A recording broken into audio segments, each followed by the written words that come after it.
Pouvez-vous nous parler de l'un de vos livres ? Mon livre s'intitule « Les 4 points cardinaux de BKK ». C'est l'histoire d'un boxeur chilien, Eduardo Juarez, qui est professeur de Muay Thai à Santiago et qui arrive à Bangkok avec la volonté d'utiliser ou d'exploiter au mieux la méditation vipassana des moines de Bangkok pour améliorer ses performances. Mais les moines trouvent son comportement douteux. Et le fait est, il était entré à Bangkok sous une fausse identité. Il s'appelait en réalité Cristo Ramirez et c'était un barman ruiné, véreux, introduit à Bangkok pour faire de mauvais coups. Le livre suit la méditation vipassana. Le livre essaie de conduire à l'ahimsa, c'est-à-dire à ne pas nuire, à vivre heureux et peut-être à atteindre le nirvana. Avez-vous d'autres passions que l'écriture ?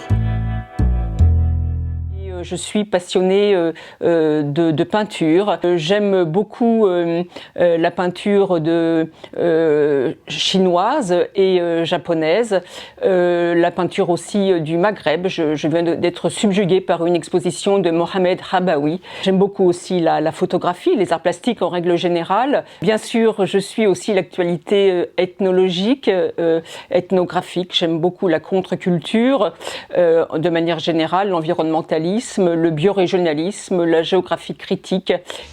À quel moment de votre vie avez-vous commencé à écrire et qu'est-ce que cela vous apporte ? Alors, j'ai commencé à écrire, comme toutes les petites filles, et j'ai eu une grand-mère maternelle qui me refaisait l'école. C'est-à-dire que quand j'étais en vacances chez elle, et que j'étais en vacances, donc je devais avoir du repos, on refaisait l'école, elle me réapprenait à écrire. Donc ça, je crois que ce fut le début de mon apprentissage à l'écriture. Autrement, c'est évidemment à 15 ans, par la mimésis de Baudelaire, la mimésis de Rimbaud, la mimésis de Verlaine, la mimésis de regarder et de suivre la poésie française que j'ai copiée vers 15 ans, mais c'est surtout de suivre les traces et me mettre dans les pas de mon cousin peintre Jean-Paul Arrivel. Combien de temps consacrez-vous à l'écriture ? Eh bien, je vous dirais que je consacre l'essentiel de mon temps inconscient et la moitié de mon temps conscient. L'écriture est ma pleine conscience, c'est à la fois ma passion, mais c'est aussi mon métier. Qu'est-ce qui vous a décidé à vous faire publier ? Eh bien, je crois qu'il n'y a pas de littérature sans publication. Je n'ai jamais conçu de littérature sans publication et dès que j'ai écrit, j'ai cherché à être publié. Avez-vous d'autres projets d'écriture ?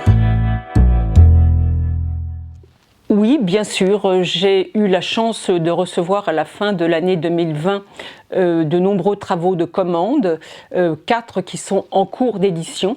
D'abord une nouvelle sur la Covid-19, puis je participe à France Parrainage, un ouvrage collectif aussi pour parrainer une petite Marocaine.